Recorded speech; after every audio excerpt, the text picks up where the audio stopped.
And welcome back to another episode of the Truth and Transparency Podcast with your host, Brother X and D.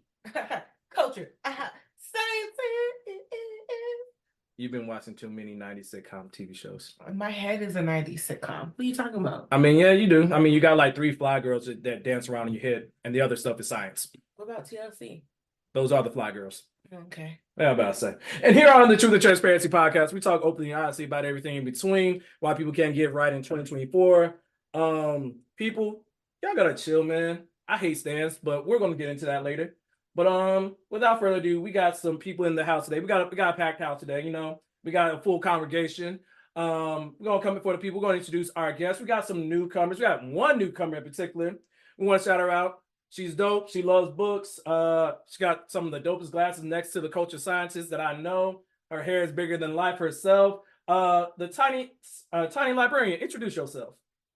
What up? What up? I mean, that was such a good description of me. Yeah, I am the Tiny Librarian. First time on a podcast in general. An honor to be the first on this podcast in particular. And yeah, nice to meet you guys. Happy to be here.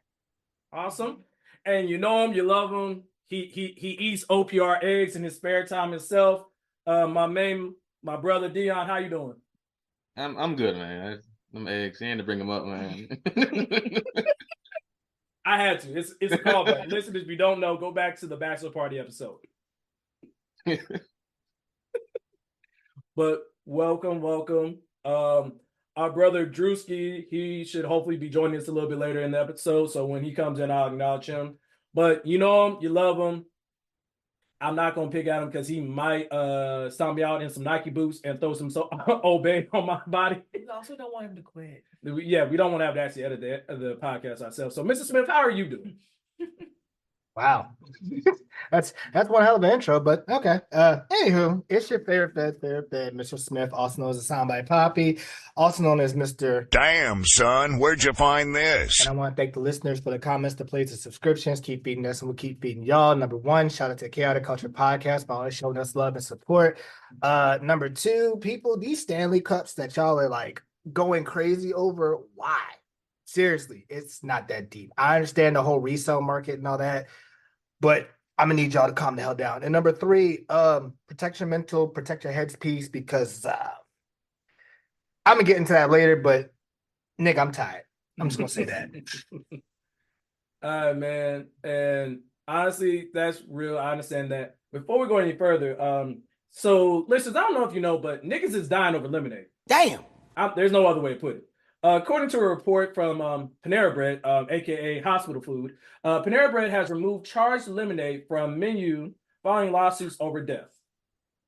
Basically, to give you a little bit more information, Panera Bread has removed its charged lemonade from shelves after the highly caffeinated drink was linked to a fatal heart attack in a consumer. A Manhattan-based employee of the popular chain told the New York Post that this was once freely accessible drink was placed behind the counter last October. This change came after a lawsuit was filed by the family of a 21-year-old University of Pennsylvania student who claimed that their daughter died from cardiac arrest after consuming the beverage. Before we go further, yes, culture scientist? Will this tell us how many of these beverages she consumed?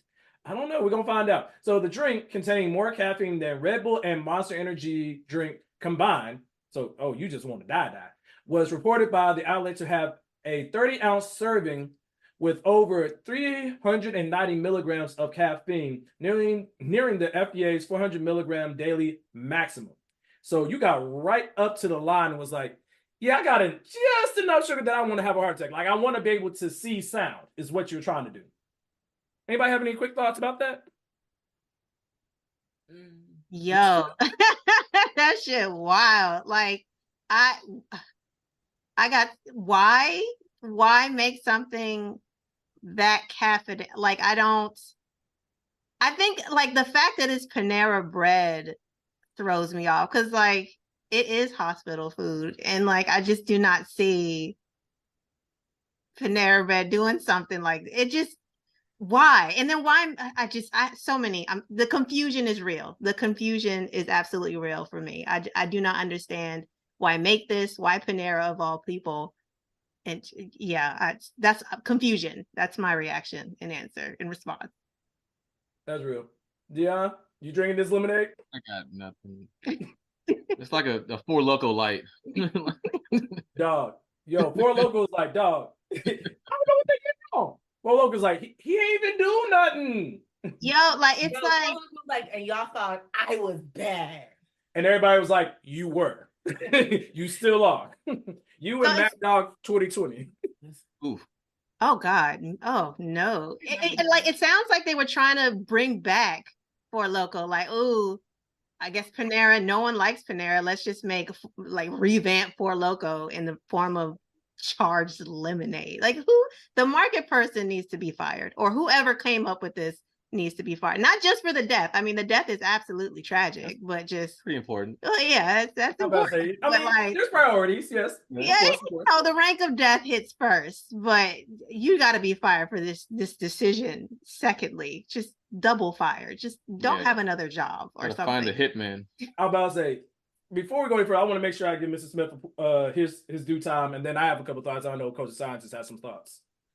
Honestly, I've had the charge lemonade. Yeah, it's not like I feel like one, the thing that they don't say in this article or that they didn't say for the lawsuit was the fact that the 21-year-old had a heart condition.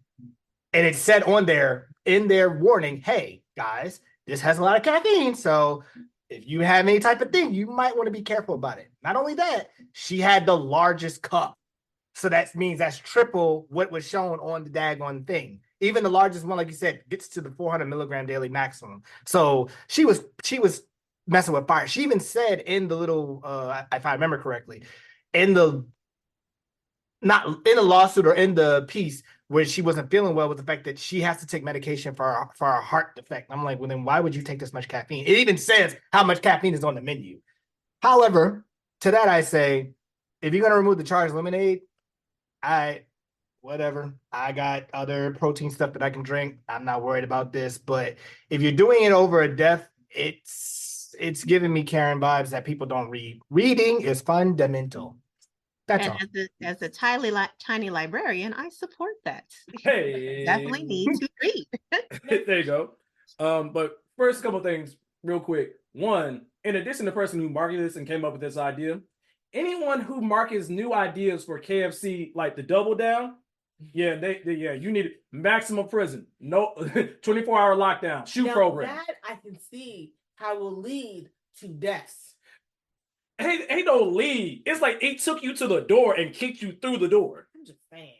Also, I've realized that this is the family-friendly version of Four Locos, basically. That's what it sounds like from what everybody's saying. Coach of Scientist, I know you had some thoughts about your opinions about Panera Bread. So it says after the first lawsuit. So how many lawsuits were there? Number one. Uh-huh. Number two.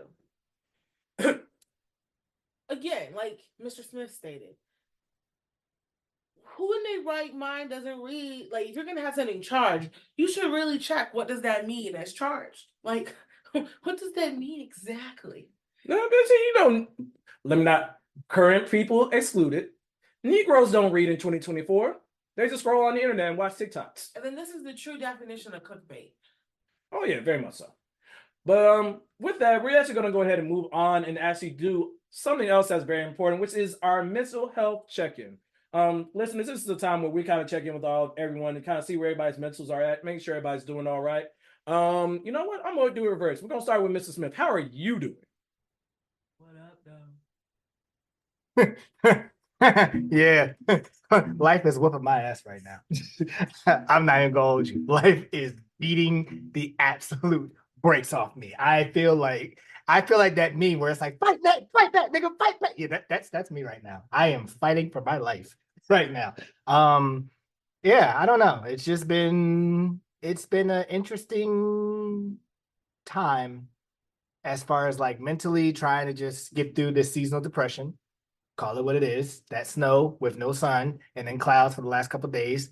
Depressing. And then on top of that, it's just like wedding planning is cool. Wedding planning is expensive. Wedding planning is annoying because everybody wants to be like, hey, let me help you. No, Hey, let me help you. No. Hey, do you want to get my services? How much is it? $10,000.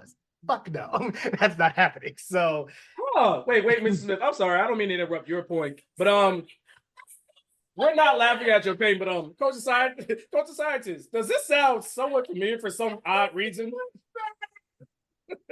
It's like, nigga, tag you. However, the good news is you can totally, vet with us because we will understand your pain like 100%. Yes. Yeah, I think that like all three of us need to have a session of Oh, we will. trading tips and advice on what to do, because for their listeners, me and Deion are engaged. Y'all proposed? The words, I did the that. words. He did all the work. New Year's Eve, 12:30 a.m. Or New Year's Day, I guess he proposed. So I have so many questions. I haven't even started the process of thinking. Well, that's a lie. I don't Enjoy know. it for right now. I'm about to say bask in the glow of it, because don't worry. coming. It's like the first of the month. It's coming. Well, I had a nightmare that I was about to be sucked by a tsunami. So it's hard. The doom I already feel. So I'm excited, but just like the planning has already stressed me out. Can we make that a meme where he did the Like, what am I gonna do with this? But Mrs. Smith, did you have anything else for your mental health check? no, that's pretty much it. Just me and Teacher Bay just going through and making sure that we get everything down and get everything together. We have a couple of appointments for this weekend, and then we got to meet with our travel agent coordinator, I think is what it's called, whatever, so we can finalize our room block for our wedding, destination wedding, April 2025. Respect. Yeah, I mean, Tiny Librarian, Deion, you kind of spoke to a little bit, but do you have anything else going on with you want to share? check on your mental. See how y'all are doing. I hate the cold. I'm sad. That's fair. That is fair. Me too.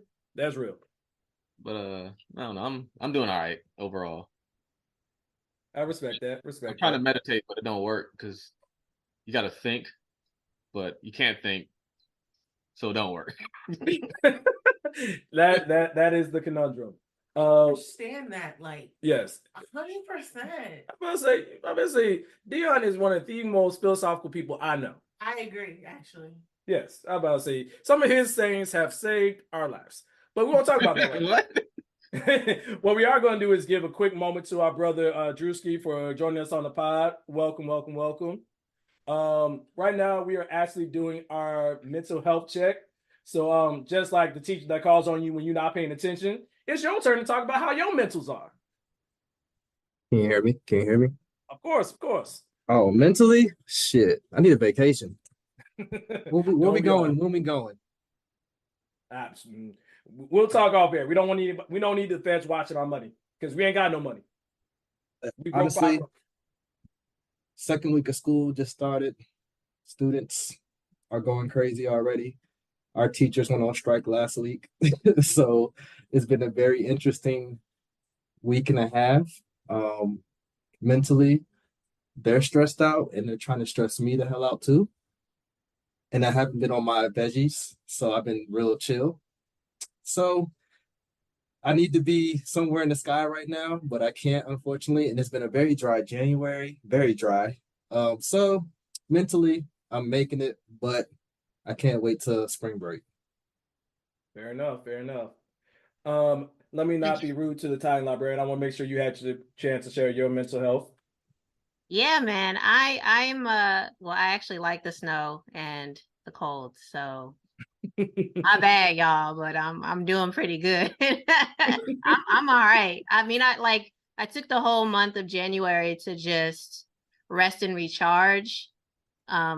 Last year was just a whole bunch of BS and adulting that was just stupid and ridiculous for the most part. I mean, I had a lot of fun, but it was just a lot going on. So I promised myself January that I would just chill out, do nothing, sit on the couch, play games, read books. So that's all I did. And I played in that fucking snow. By myself, straight up by myself. Suited up, Deion waved from the distance, and I did angels and shit in the snow. I don't give a damn. I'm 35 years old and I had a goddamn blast. So I'm good. mean, dog, it sounded like the SpongeBob meme where Patrick and SpongeBob are outside frolicking, and you see Squidward just looking from the window, looking disgusted. He wasn't even at the window. Like the back was to the window. He didn't even see me off.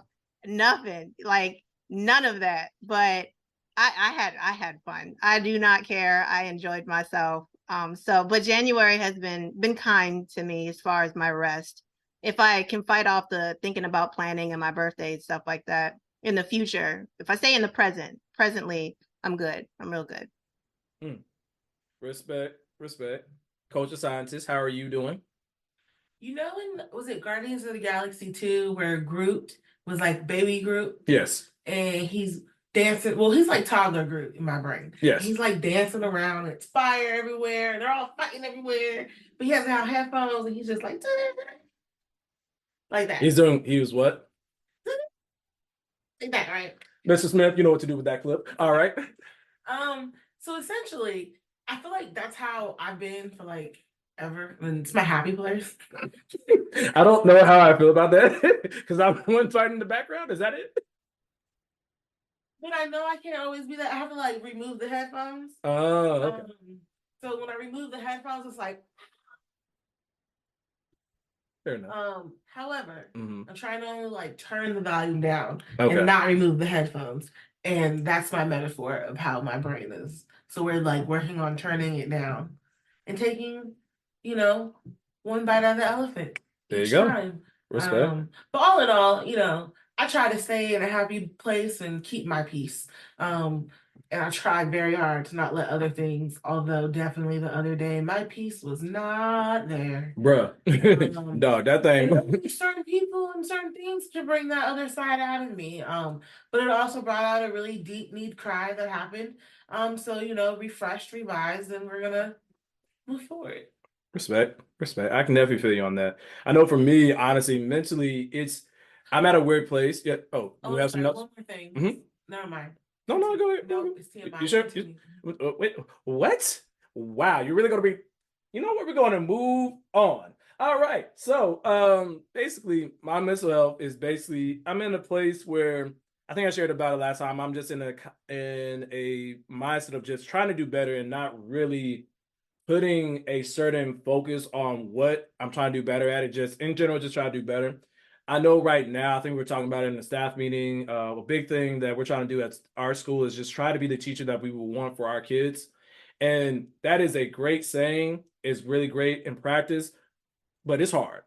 And when you're in second semester, in third quarter, coming off a winter break, kids are who their true selves are, put it kindly. It makes it hard to be there. Like I honestly, full transparency, I had a class I was teaching the first graders today, and I was just so mentally exhausted that they were in the middle of an activity, and I had to just stop the activity and send them on a water break because I needed some time to collect myself. Nothing too like dangerous, anything like that, but it was just so tired because I'm doing a lot of different things, both for work and then just in life, that I'm like, I had to slow down. And I mean, I'm managing things decently well, but the culture scientist is very much on me about making sure I take care of myself and do a better job of that. And like I said earlier, just trying to do better. So I mean, I'm working through it. But like the culture scientist said, taking it one bite at a time. What we're gonna do now after our mental health check is actually do something a little bit fun. We haven't done this in a while or something to this nature, but we actually have you can only keep 3. So listeners, I'm gonna describe this for you before we get into it, but all of our guests have already kind of had a chance to look at it, and we'll go around real quick and give people's thoughts on which one. So the caption is you can only keep 3 cereal edition. So the first option is Cinnamon Toast Crunch. The second is Trix. Third is Fruit Loops. 4 is Captain Crunch. 5 is Fruity Pebbles. 6 is Pops. 7 is Lucky Charms. 8 is Cheerios. And 9 is Frosted Flakes. Let me make sure it's very clear. It's Frosted Flakes, not regular Flakes. I see that the culture scientist already has her 3. Are you ready to share your 3? I had a question. What is your question? Does this include all renditions of these particular types of cereals? Thank you, because that was my question too. Like, That's important to me. Like, are you saying I can pick 3 of this kind of cereal, or can I have cinnamon toast crunch and the other one, the French toast cinnamon toast crunch? Because You know what? Let's make this challenging. I'm fat. If you can only keep 3. All variations of the other ones are gone forever. Oh, okay, it's easy. We can Do go- edible only variations what- count too? all like the 3 you pick, you get all variations of that particular choice. But the ones that What you if I don't are gone forever. I got my 3 variations, but then my other 3 are used when I make other types of variations. Nope. Prime example. I will tell you exactly because this is how Black people can't do. I know. The teacher is coming out of me right now. You can only pick 3. Johnny has 5 apples. If you take away 2, how many does he have? 3. Like Cheerio, like what? Fruity Pebbles has chocolate. Yeah, no. If you get rid of Fruity Pebbles, yeah, all versions are gone. That's what I'm making sure we give. So I can give my 3 so we can kick it off. Well, first and foremost, I'm keeping cinnamon toast crunch, and I'm gonna get his right hand man, his Scottie Pippen to Michael Jordan. I'm keeping Lucky Charms, and my last one because I gotta have good heart health every once in a while. I'm keeping Honey Nut Cheerios. All the other ones can go. That's just how my brain works. Because shout out to Cam Newton, Cinnamon Toast Crunch and Lucky Charms are like Dwayne Wade and LeBron James on a fast break in Miami. Have y'all ever put them together? Listen. Listeners, if you haven't done it, it's the closest thing to God you're gonna get. Mr. Smith, you have your thoughts? I was just gonna get my 3. It's gonna be Cinnamon Toast Crunch, obviously. Fruity Pebbles, actually, I'm gonna take that over Lucky Charms because Fruity Pebbles has a version of it where they actually had the marshmallows in it too. So that takes care of my Lucky Charms. And then the last one, like you said, heart health, get a little healthy, but nothing too crazy. Frosted Flakes, mainly because they also have a cinnamon flakes as well. So I get that version of it as well. Fair enough. Coach Scientist, do you have your 3? Would you like me to come back to you? Come back to me. Tiny Librarian or Deion, do you have your picks?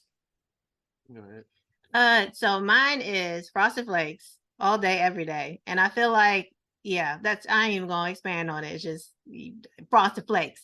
I don't know why I got aggressive, but I'm aggressive. I love my Frosted Flakes. I'm more into Captain Crunch, not Oops All Berries, but with berries. So if I get that version, I'm happy. I'm delighted. And like, I'm torn because I love me some Fruity Pebbles, but I swear to God, I eat a bowl and I'm still hungry. So like, It means you like them more. like I do, but like I'm still hungry. It's delicious, but it's like all the other ones fill me up. I'm satisfied. I'm good for a couple hours, but I eat Fruity Pebbles and I want to eat like something else. I'm also fat, so I'm not actually. You don't see I'm about to say, hold on, real quick. in mindsets. Yeah. So I'm about to say, what real I'll say, quick. I think I know what it is. Fruity Pebbles is fish food for human beings. I mean, that's just my take on it, but I digress. Disrespectful. How's it disrespectful? Disrespectful. Dog, it just floats around the top. It looks like little seeds with it. Nobody listening. I'm about to say, please ignore me. so what you saying is that was a jab towards my third choice? Okay. Oh, no. Everybody can get one. I felt I'm about to say, attacked Tiny at this Librarian, just moment. know, everybody gets one. If I didn't make jokes about everybody on the podcast, then you might not be on the podcast. You might be a one and done, but you're not going to be a one and done. That was more towards the culture sciences. So is that your third one? Yeah, I'm gonna go with Fruity Pebbles. That's my third. I don't eat it a lot, but like it's always on the back of my mind. Yeah. Some Fruity Pebbles. What about you, Dia? Number 1 is Fruity Pebbles. With aggression, though. With aggression. Fair enough. Because you were really Fair enough. disrespectful. Number 1. Hey! I do not care for. We all I don't care for decided. cereal that gets super soggy immediately. It stick to the side of the bowl, and that's cool. Just scoop it off and keep it. Dog, it folds easier than laundry. It don't have no integrity. They get a little Dog, salty. they put go the Big Mac in front of the Fruity Pebbles, and it folds like laundry. Let me finish this. Patrick. I'm sorry. Carry on. Fruity Pebbles, Cinnamon Toast Crunch, and I guess Lucky Charms, man. It's hard. That's tough. Pops is last. Always. Oh yeah. You're Oh a yeah. serial killer if you like Pops. Like you. Yeah, no. really- Terrorist taste buds. I have That's something like frosting without the Pop Tart. Like something ain't right. You don't nah. New Pops are stale. Like You real. That's real. Coach Scientist. I have a memory from my childhood, and it's unfortunate, but it's a throw up memory of Pops. Mm. So no, I I'm don't so like sorry. Pops. Like, no, I don't want that. Also, all the cereals, I like cereal and I don't like milk. So all cereal for me is candy. Get out. That's all I'm gonna say. Get whatever. out. It's not my fault. I just don't like milk. So because you chose to keep Cheerios and Lucky Charms, thank you very much. How about we not sharing? This is your 3. I'm about to say, is there a couple edition? Like, are we Oh no, this is household everybody up for in there? themselves. like you. I'm about to say, watch what happens. Anyways, number 1 for me will always be Cinnamon Toast Crunch. It's amazing. And then the French toast version is like, oh my God, like give it to me now. Do y'all need a room? Hi, do we need to leave? Yeah. Oh yeah. Mr. Smith, put the we'll be right back music. And I'm gonna go with Frosted Flakes and Captain Crunch because I love the berries. You love the what? The berries. Can you spell that? And can you spell that out? The BEURRIES. Okay, I just had to make sure. Drewski, what are your 3? If you haven't given yours. Well, if I go on this side, I'm gonna have to go Rice Krispies with extra sugar, Raisin Bran, and Honey Bunches of Oats. But if I go on the other side, I'm gonna do, of course, Cinnamon Toast Crunch, Lucky Charms, and you gotta have Frosted Flakes. You can't go wrong with Frosted Flakes. Can't go wrong. Ew, people sleeping on the Frosted Flakes. I love Frosted Flakes. Like, The healthiest option up there.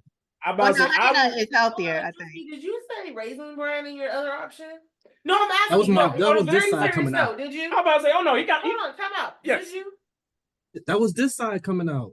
That's fine. I know Raisin Oh no, Bran. no, he likes to be do? regular, is what he's telling you. Listen, that Raisin Bran with that sugar that's already on the raisins, yo, that If you throw a thing is little, fire. if you throw a little honey on that, Oh, I agree. So that's the one cereal I do put just a little bit of milk, just a little. Why? Because it's dry.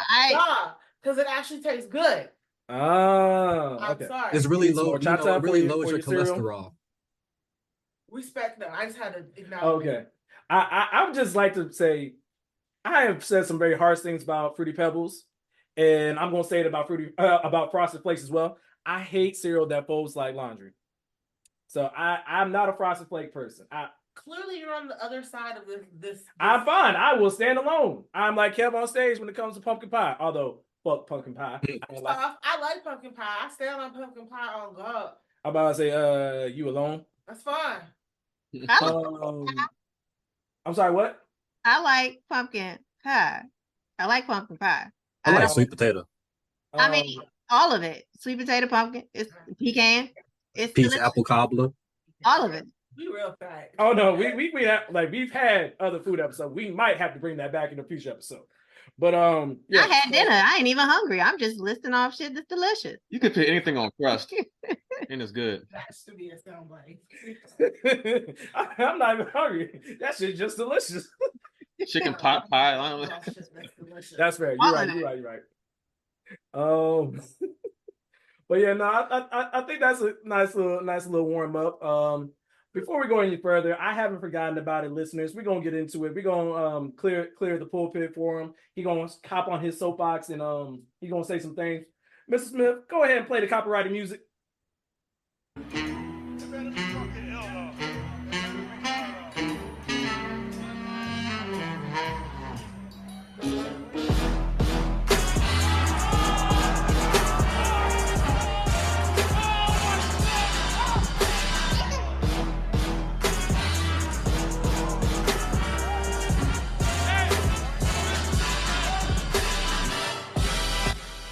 Okay.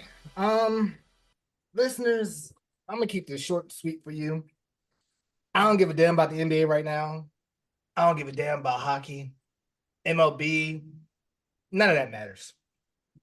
What matters is the NFL conference championships happened over the course of this past weekend, and Detroit ended up, squandering a 24-7 lead to San Francisco 49ers. San Francisco ended up winning. They're going to the Super Bowl. Don't care about that.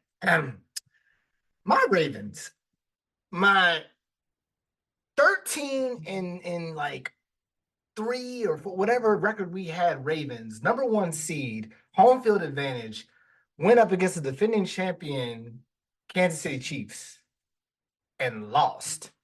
And listeners, if you don't remember, I want to say it was about the last time that we talked. I mentioned something in that episode that still feels true to my heart. If you don't remember, just listen. And for the Ravens players, if you listening, all that sounds good. All the accolades, you're the best, you're the triple crown with the defense, and Lamar might probably gonna get his second MVP. That don't mean shit unless you are hoisting that Lombardi trophy in February. Let me say that again. That doesn't mean shit unless you are hoisting the Lombardi trophy February. Yeah, so that's not happening. Obviously. I'm trying to understand the game plan here. You went up against the 26th ranked run defense of the league and the 4th ranked pass defense in the league, and you ran 16 run plays. Not even 16 run plays, really 6. The rest of them were Lamar Jackson scrambles. But how do we get why are we going away from our, this happened in 2019, this happened in 2011, this happened all the time? Why are we going away from our identity?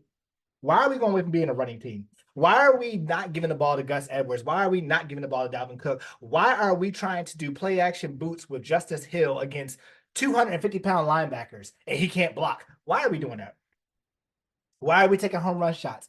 The point of the game, shout out to my brother Red Wolf. We had a long conversation about this after this game. The point of the game is that you don't have to go for the Mike Tyson left hook in the first shot. Body blows. Wear the defense down. Run the ball. Pass, run, pass. As you do that, the defense gets tired. Then you take the home run shot. With that, our magical season comes to an end. The Chiefs go on to the Super Bowl to go against San Francisco 49ers. I'm not interested in that Super Bowl anymore. I've lost interest. This is almost as bad as New England going for the 15,000th time. Shout out to Quincy. I'm going to watch for Usher because that's Teacher Bay's favorite person / husband that's taking the same responsibilities as me when he comes into town. But I'm at a loss for words because I usually will go to bat for the coach. I can't go to bat for him anymore. This is the 3rd time that we've had an implosion where as soon as we get punched in the mouth, we panic. We were down 17-7 throughout majority of the game. It was a 10-point game with roughly 15-minute quarters. So we'll say 30 minutes of game time, which is really about an hour and a half. And you mean to tell me within that game, you legit didn't decided to say, you know what, screw the run game. We're just going to go pass and we're going to take play action deep shots. Now, don't get me wrong. Ronnie Stanley, you are on my shit list because I understand that you were an amazing left tackle back in 2018, 2019, whatever. But my nigga, you have lost several steps. And that strip sack fumble, that wasn't on Lamar. That was the fact that your man beat you to the punch and strip sacked him. Ronnie, why are we paying you $28 million if you're not going to be able to do your damn job? Now, going forward, most of the time you would hear people say, oh, well, you got next year and everything's going to be great. Yeah, there's a thing called salary cap. And we're going to lose a lot of people this year. Case in point, and I know Drew already knows about this, we already lost our defensive coordinator. He's going to be the head coach of the Seattle Seahawks. So there goes our defensive coordinator. Then we've already lost our director of player personnel, who's going to go to the Chargers. We're probably not going to re-sign either Matabike or Patrick Queen. We probably are going to lose Odell, which, hey, it is what it is. We're probably going to lose Jadeveon Clowney and Edge. We had the most complete team I have ever seen as a Ravens fan. more complete than the 2000 Ravens, more complete than the 2019 Ravens, and that was legit basura. And I don't know how you recover from this. I don't know if this game is the last window for Lamar Jackson. I hope it's not. I hope that we're able to retool and get it while he's still in. I understand that all the analysts are going to come in and say, "Oh, well, as long as you got Lamar, you have a chance." Yes, the NFL is about chemistry and it's about strength and weakness. When your opponent has more rushing attempts with one player than your entire offense, Isaiah Pacheco had 20 to 24 attempts. Our entire offense had 16 rushing attempts. That's a problem. That is a problem. And that's not even on some, they're trying to run the ball, run the clock out. They did that at the end, but they ran the ball.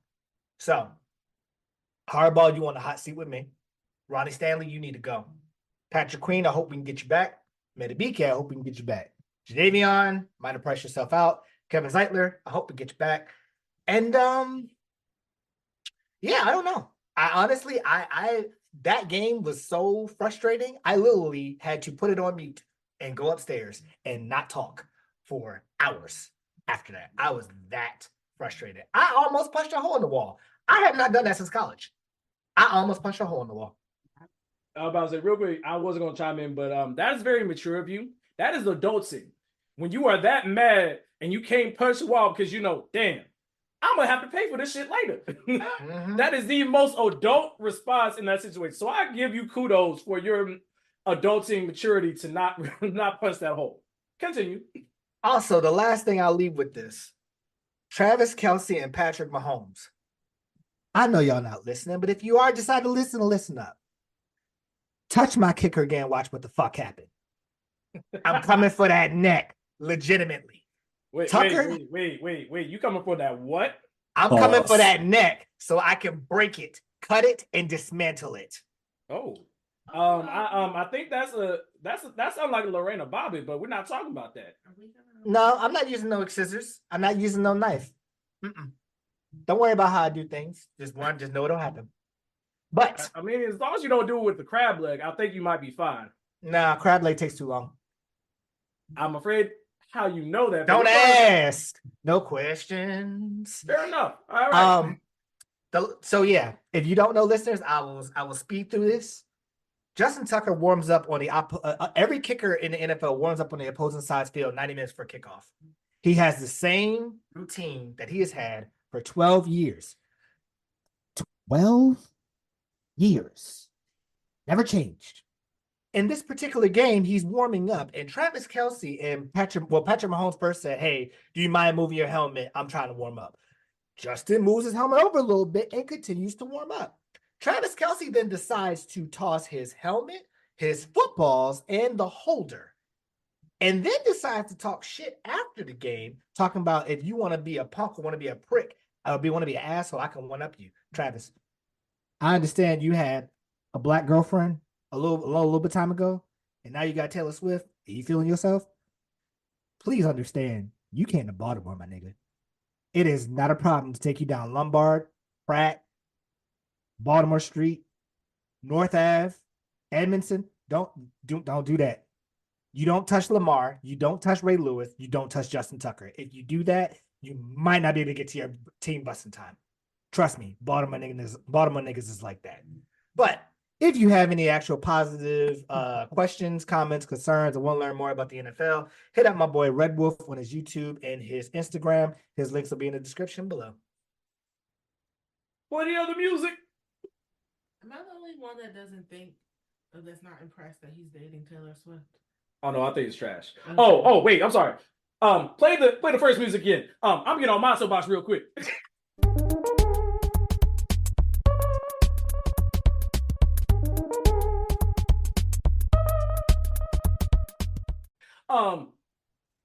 Fuck the covers of Taylor Swift, and you have ruined the swag surf.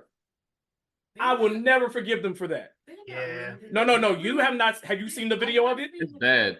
Doing anything they could never actually do. Dog, I ain't never seen a swag surf so bad since I looked at a certain PWI. But we're not talking about that.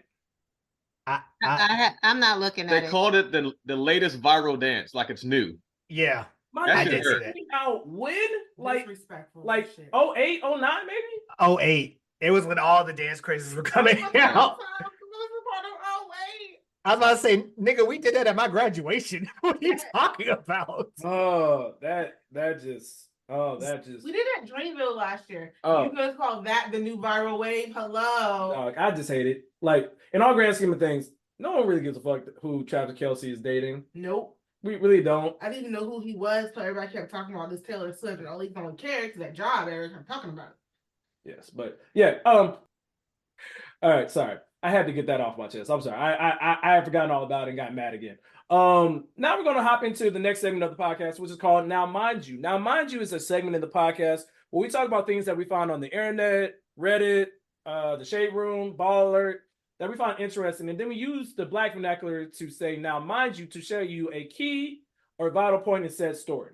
So the first one is interesting. I'm gonna go ahead and kick this one off.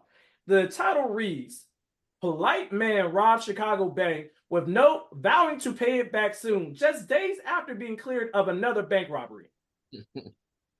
Yes, listeners, let me say that for you again. Polite man robs Chicago bank with note vowing to pay it back soon, just days after clearing another bank robbery. Why? Let's read more. All right, so a shockingly polite Chicago man. He basically, sorry, there we go. He robbed a bank with a note vowing to pay it back soon on Monday, less than 72 hours after he was acquitted of committing a similar bank robbery. 2 years ago, Muhammad Workyou walked into a local bank and pressed a note against the glass that read, "Give me the money, please, thank you," and left with about $595. He was found about a half an hour later with about $100 less than the note, $100 less, and the note still in his possession, according to the Chicago Tribune. But in court, the Workyou's attorney argued that even though he committed a crime, it did not amount to robbery, which he said involved stealing something by force or intimidation, the Tribune reported. I'm sorry, what? I'll come back to that. I got it. Okay. In Workyou's demand for the money, attorney Mary Judge claimed there were no implicit or explicit threats of any kind. I'm sorry. And then a jury agreed, and Workyou 31 was released from custody on Friday. So you got off on the weekend and realized you needed something. I'm so upset about this. But on Monday afternoon, Workyou allegedly walked into another bank in Lincoln Park, and handed an employee a note reading, "Please give me the money. I will pay it back soon. Banker's gift," sorry, not familiar with that abbreviation, "to me in advance," according to a new criminal complaint. It said that the bank teller gave Workyou more than $2,000. Why is he getting more? $2,000 and allowed him to walk out before calling the police. The teller described the suspect as wearing a surgical mask, neon green gloves, and a neon green winter cap. The Chicago CWB Chicago reports. Finally, investigators later found surveillance footage of a man matching the description, still wearing the green hat and gloves, buying clothes in a backpack at a nearby Target. After making the purchase, he allegedly changed into his new clothes, did some of his old clothes, and headed out the door, though he kept his neon hat and gloves. Oh, you a special type of stupid. Workyou was arrested just about half an hour after the alleged robbery, with about $200 less than what he had been given at the bank. Finally, he is now set to be charged with both bank robbery and bank theft, which do not require force or intimidation. Judge, who is not representing Workyou in the new case, told the Tribune she believes that is a more appropriate charging decision. Huh. I'm gonna open up the floor to anybody. Anybody have thoughts, Mr. Smith? Yeah, one, I think the most obvious one. How stupid do you have to be to put on a neon green hat and gloves and keep the same neon green hat and gloves as you leave Target? Like, if there was a sign that said, "Hey, I did it, here's the evidence," that would be it. And then secondly, I forgot what comedian said it. I think it was Cat Williams that said OJ got off of murder. He said murder. Once you get off of murder, you shouldn't be able to jaywalk, nigga. Nigga, you got away with got off with the bank robbery the first time. You legitimately waited 3 days and was like, you know what? It was like SpongeBob. Want to see me do it? Want to see me do it again? And then did it like, Nick, what? And then finally, why'd you go to Target? Like, go to Walmart, go to Dollar Tree, Dollar General, somewhere where it's not going to give you cameras.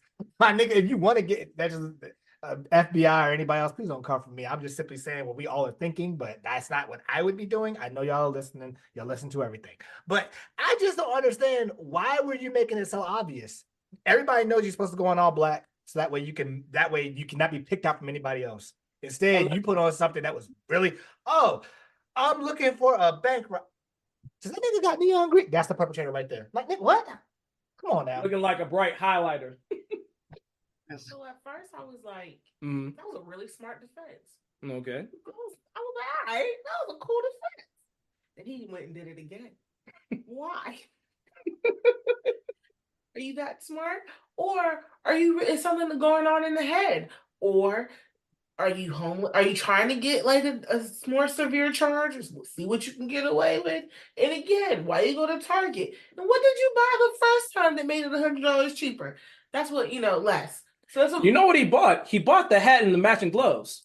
oh, to prepare for this one. Yes, you know it. Okay. They was like, dog, I'm gonna kill him with this. Ain't nobody ever robbed with a neon hat and glove combo. Yeah, you're right.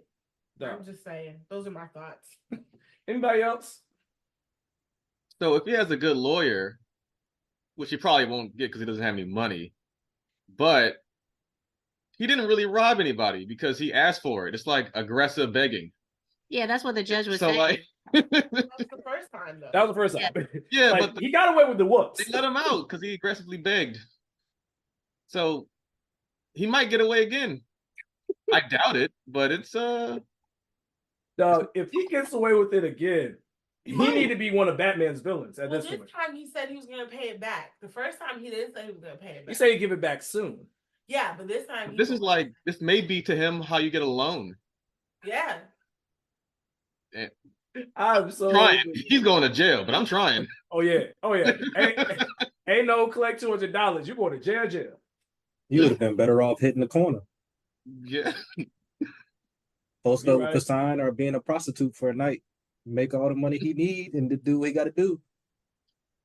Hey, I mean, I don't know. I just feel bad for the guy. I mean, like, because it's just, bro, what you doing? Like, that's not even, the mugshot is just straight up pitiful to me. I just, the fact that he went out and robbed somebody else after getting back out, just clearly life ain't doing so good. And I think the gloves and stuff like that is just all this bro had. You think he? Hey, I can't lie. He used that $200 and got him a clean, crisp lineup on his mustache. oh yeah, no, that shit is crispy. He knew he was going to have another mugshot. You think if he was less polite, he would have got more money? Because 2,000 ain't a lot for a bank. It's not. Now I didn't, truthfully, I didn't even realize that before, but his shit is crispy. I'm not even gonna lie, listeners. His shit is crispy, like that is fresh. That's part of the reason why at first I was thinking like Tiny Librarian, like, is he homeless? Is something going on? I looked at his mugshot, I was like, nah, nigga, you can't be homeless in that kind of lineup. Never mind. I'm And about you to say, know you're not will going to the trick some Target to woman. buy no gloves. No way, Jose. I would have gone to somebody's shed and got some gloves. I mean, if you're gonna do wrong, do it right. Did they ask him why? I don't think, at least not in the article, doesn't say. I'd like to know why. Yeah, I need the why, man. Yeah, 72 hours that's short. Like there's so many things no that time. like that. There's so many things that run through my mind. I'm like, maybe he owes back child support. Maybe I'm assuming maybe he got to pay off a car loan. He got to pay back one of those. Mad that he did it again. Like, that's not the part that I'm mad about. I'm just mad at the short time period of him repeating. Like, you couldn't wait a week. Could you wait 2 months? Bro was hungry. Bro. Put some backpacks. Like In if you a shape up. In the same gloves. dog, that is crazy. He went back to the same. I don't know, listeners. Maybe if there's an update to the story, we'll share it with you guys in a future episode. But what we're gonna do now. Oh wait, just real I quick. apologize in advance if I missed some parts of it. I don't care. Oh, I'm sorry. Go ahead. Yeah, no, just real quick, just a tiny librarian tip. You couldn't identify what was in the parentheses after the word on the article sick, SIC. Mm. What that means is it's verbatim. So when somebody's writing out something and you're quoting what was written and it's misspelled or the syntax or grammar is incorrect, you put sick to say that this is exactly how it was written. It's not that I, as the writer or whoever, can't spell. It's just exactly how it is. So just a little tiny librarian tip. If you ever see sick at the end of a quote, that's what it means.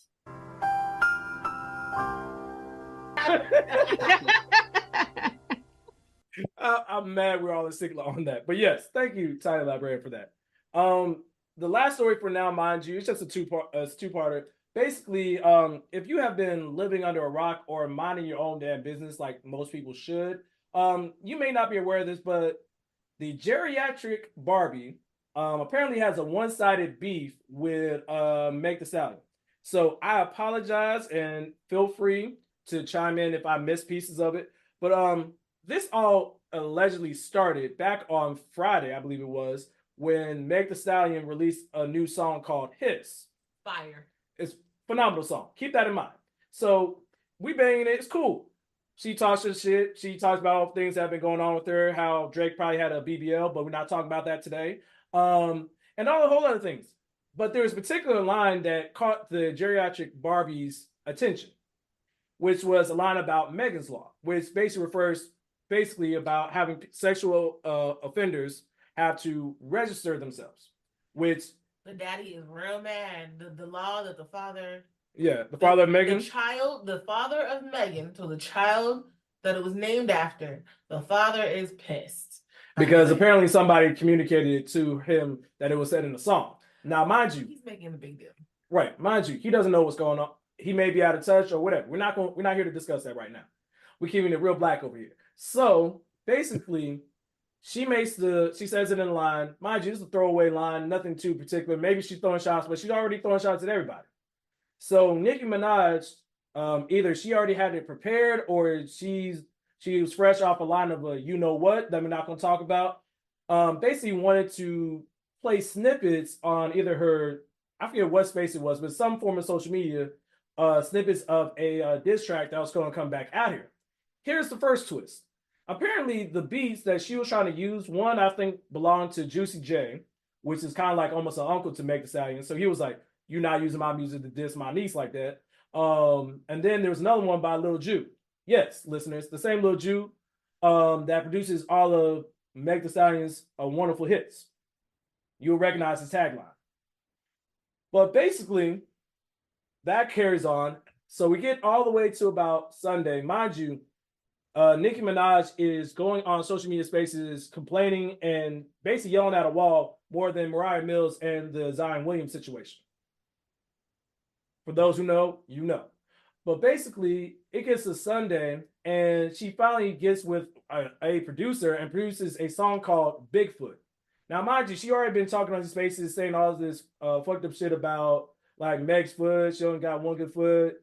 Doing a whole bunch of like out of pocket shit. The craziest thing that she missed, or the craziest thing she said was she brought up Meg's dead mother and some of her diss, which, yeah, listeners, I don't know about you, but there's certain lines you don't cross, and she has mentioned it multiple times. I think it's gotten even crazier to the point where some of Nicki Minaj's fans are doxing the location of Meg The Stallion's mother's gravesite. And it's heavily implied that some of the fans are trying to tell them, hey, y'all need to go over to the gravesite and do something, to the point where local authorities have been notified about the situation to make sure that the gravesite doesn't get desecrated, which in turn had allegedly Cardi B fans who were not even part of it dox the location of Nicki Minaj's father's gravesite in Ithaca, New York. That's not me doxing. This is me just bringing the information I found. So the shit has gone left. Getting back to the song, air quotes, called Bigfoot by Nicki Minaj. Mr. Smith, we had a little listening session the other day. Do you have any thoughts about how the song went? That shit was trash. Basura, garbage. Throw it away. Don't ever bring it back again. It was lazy. It was unfinished. I feel like my ears deserve those 3 minutes back because there's no reason that the song number one, she tried to change the flow up like 3 times on like some Baby Keem, Kendrick Lamar type thing. But the problem is, 1, your lyrics weren't really punching. 2, you went a little bit too low. And then 3, you got lazy at the end and just started having a monologue that didn't even go with the beat. It didn't really talk. Like it would just kind of seem like, okay. For the record, this next comment is not part of the Truth and Transparency. This is Mr. Smith and Mr. Smith only. I'm gonna call it what it is. She was on that cocaine when she made that damn song. Because ain't no way you are that freaking lazy and you just go, you wanna go at the bar? Like, nigga, what? Nigga, keep again. I don't like Drake that much, but when a nigga made back to back, the shit was fire. When Pusha T did the story of Adidon, shit was fire. Tupac would hit him up, the shit is fire. That shit was garbage. Like, I don't ever, at this point, Nicki, I'm gonna say this cleanly. You have nothing left to prove. You literally have nothing left to, you could literally retire off of your monster verse alone. Facts. You don't need to do this. And for those that are the barbs, I'm gonna be completely honest with y'all. Y'all need to touch grass. Y'all seriously need to touch grass. Because anytime that I hear about Beehive or the Barbs or the Barty gang or whatever, the Beehive is just annoying and they'll just like keep messaging you, whatever. Barty gang don't really give it that. Y'all will literally take it to the extreme to the point where it's like, y'all can go to jail for this shit, right? And then there goes your life over you supporting an artist that knows nothing about you, that doesn't care about you, that only cares about herself and what she does with her own family. So why are you doing this? And you do realize when you dox a location, if you're tweeting about it, there's such a thing called an IP address that maps to your specific thing. Deion's gonna know exactly what I'm talking about because we're in the same field. There's an IP address that maps to that tweet. That IP address can be tracked to your house. Then we can figure out whose computer it is. And by the time you figure it out, I didn't do that. Yes, you did. Here's the time. Here's the date. Here's the computer it was on. And this is what you did. Nigga, no, stop. Just live life, please. Touch grass. Seriously, touch grass. I have never heard that phrase, but I love every touch grass. I have never heard that before. That is fantastic. Oh yeah, very much so. It's for the people, the internet trolls, dudes who are where my hug at. They have yet to do it yet. They also haven't seen the shower that they ever liked, so that's beside the point. But yeah, all them 25-20s. Oh, go ahead. Definitely say that again. for all of them 25-20s. Mm-hmm. They ain't touched the you know what yet. So yeah. Coach Scientist, you had any thoughts? All I know is they best not ruin Dreamville. Talk about it, cause I swear, if niggas get wild at Dreamville Fest because Nicki Minaj is there, and you ruin the one festival that me and the Coach of Science go to, I know I have given slander to Nicki Minaj in music debates. I promise you, you will not want to hear from me the next day. I also just want to say that for me, all in all, I don't care. You know, I respect Meg because it sounded like Meg. I heard that it wasn't even directly related. Like her dissing wasn't directly toward anybody in particular. Correct. And somebody did like a TikTok. I don't know because you know I'm not in these streets for real. But somebody said they did a TikTok where they compared all the ways that the entire song could be about Drake and nothing about Nicki. And they were like, so why is she taking it so personal? Hit dogs holler. Listen, that's my favorite phrase now. That's my favorite phrase. Hit dogs holler. So why are you hollering? What happened? She said something that was a little too close to heart. You feel that way about yourself? And I'm not saying that you do. I'm just asking because what's happening? Like, and then if you're gonna produce a diss track or a response to something that necessarily wasn't wholeheartedly about you, right? Should you she put work into the song. She clearly with the video and everything. She did something. She did a lot of hot air. No, I'm talking about Meg. Oh, Meg, yes. Meg put in work. Yes. And that's how you chose to respond to that beautiful art piece. Dog, it was just saying. It was an art piece. Dog, it was just trash. Talking about the video. The video was fire. Oh, the video, yeah, phenomenal. I can't speak to how many times I or the Coach of Scientists have watched it, but that's beside the point. Yes. Mr. Smith. No, I'm scared. I forgot. No, it's fine. I forgot to mention. Of course, shout out to my fiance who couldn't be on tonight, not feeling too well. But she made sure to let me know that the two things she has to say. She is a Nicki Minaj fan, but even she said that song was trash, and Nicki don't need to be doing all this. And Nicki, you're doing too much. Please sit down. Those were from her words. So if your fan is even saying that, you're doing a lot. Yeah. Any other thoughts before we move on? For all these women to be in unity over rap music, ain't nobody come to the defense of Meg, which I'm surprised. Ain't nobody really said a word. I'm Well, shocked. Or ain't nobody said nothing to Nicki. Like, hey, you didn't have to mention it, their mother. Like, if that Megan's Law line hit you that hard, and I'm sure the other people who she referring to, they ain't said nothing yet. Because she ain't just referring to Nicki, she referring to the whole industry. Everybody knows how the industry is. It's a whole bunch of stuff going on in Hollywood and in the entertainment and rap culture and all that. But it's tough. But nah, she got to chill with that. And yeah, outside of Monster, I don't listen to Nicki. That's fair. That's And it's gonna mess me up because I wanted to go to Dreamville so bad. But nah, I don't have time for that. I ain't gonna pay all Oh, that no, money. no. Wait. Mr. Smith, cut this part out of the podcast. We interrupt this broadcast to bring you this special message. I like turtles. And now back to your regularly scheduled program. Tiny Librarian, I think you had one other thought. I was just saying, as far as like the comment about like nobody's coming to Meg's defense, there ain't nothing to be said. Like this article alone that we can currently view about Complex, submitted by Complex, says enough. Like don't nobody need to come to her defense because we all know it's messed up. So it's like there doesn't need to be unity. From my perspective, I love Pink Friday, the first album. I listened to it last week. Like I love that album, and I always love that album. But I'm not a fan overall of Nicki, mostly because of her personality, who she is, and the fact that her music is meh. As of lately, Monster is fire. It will always be fire, and I have respect for her as far as her talent when she takes it seriously herself. But she's always been tired to me. She's always been trying to, any female rapper that comes up that's better than her or she feels like is better than her in all her insecurities that she keeps showing out to everybody else, she's always been trying to cut them down. So it's like, it's kind of, from my perspective, it's always seemed like it's been Nicki on one side in a corner by herself being bitter about nothing that nobody's responsible for and everybody else. So like I'm not surprised. I saw it on my my Facebook because that's all I got. I don't like social media. But it wasn't surprising. It wasn't at all surprising. I was just like, she's doing it again. She's being insecure. She's being childish, and it's a shame. She has talent. She just needs to hone her talent and just stay in her lane. Like, could you imagine, with you saying that, could you imagine if we had like social media and everything back with Little Kim and Missy Elliott and all those like those real women, female hip hop artists back then? Like, we wouldn't even be thinking about Nicki like this. Like, yeah, Nicki has some hits, but you're right. Yeah.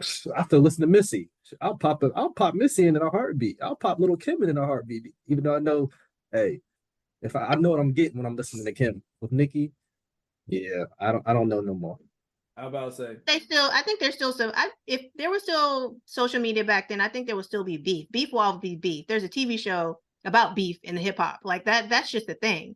So I think there'll always be beef, but like maybe the quality will probably be better. Most likely. Yeah. Wagyu beef. Hey, we fuck with some Wagyu. You talking about A5? Hey. A5. I'll end it on this because it's fucked up, but it's also slightly funny. Someone posted on Facebook, Nicki Minaj is going to end up being so childish, her husband ain't gonna be able to be around her. Oh, God damn, going to hell, Lord.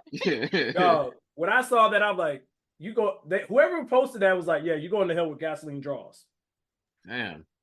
It's already bad enough he can't even attend graduations. None of them. Dog, you talking about Pop Warner, Little League, AAU basketball? Can't do none of that. He can't even be a family man. And Andre 3000 talked about, sorry, Miss Jackson, he'll be a graduate. Like, come on. I feel bad for the man. Well, not really, because he did his own dirt. You're going to be on Zoom. What it is. Graduation. You gonna get zoomed in? Get zoomed in from the parking You lot? gonna log in when they go across the stage. All right, we're going to move on to get into this week's topic. This week's topic, if you're seeing from the title of this episode, is living with your significant other or your person. This was a conversation or an idea that me and the culture scientists had when we went on one of our many trips to go get crab legs. Shout out to the Red Crab. If you ever willing to, we are always taking donations. Crab legs, We're taking funds. sausages, We're taking crab balls. shrimps, We're taking free food, pasta, sponsorships, liquor, free meals. permanent seat at the bar. Shout out to everybody. All right. But yes, as we were having this discussion, we realized like we've been living together for about almost 5 years, give or take. Well, 20 we just moved out of the other house, and that was 4.5 years. Yeah, so we've been living together about 4.5 years now. I know some of our guests have been living with their significant others for a variety of times. I know Mr. Smith has been 2 years. Tiny Librarian and Deion is 3. Drewski and his wife is 4 years. So we have a wide variety of experiences with living with our person. So we figured it'd be good to have some of these friends on to kind of share some of their thoughts. So we're going to kind of bounce around from 3 main things. We're going to focus on what makes you comfortable to do so, things that you've learned throughout the whole process, as well as some advice for couples who are considering this next move, if it is a next move for you guys. So I'll kick it off. I guess for me, what made me comfortable was I had realized that, one, I was tired of driving from Cary to Durham all the damn time. That's one part. That was wasting gas and a whole lot of money. But I think I hadn't had a roommate since my freshman year at Hampton University. And after having that roommate, because shout out to him, we still stay in contact, but the boy was nasty. The boy was a slob. So literally, because of that, I was like, I'm going to be an RA. I ain't going to have no roommate. And it's going to take somebody very special and important for me to have a roommate. So fast forward, after me and the culture scientists have been dating for almost 3 years, give or take, more or less. We decided I wanted it to be year 2 of us dating. Oh, yes, you did. I was ready because I was like, oh, this is my person. Like, I'm ready. I want to close the distance. I think it's a good idea. Culture scientist, which is fair, said that she needed another year. Now, mind you, her roommate, that's a whole nother story. I didn't want to be with her. That's fair. But from there, I think I realized it was just like, this is a person where I didn't tell her at the time, but I was like, oh, I know she's probably the one.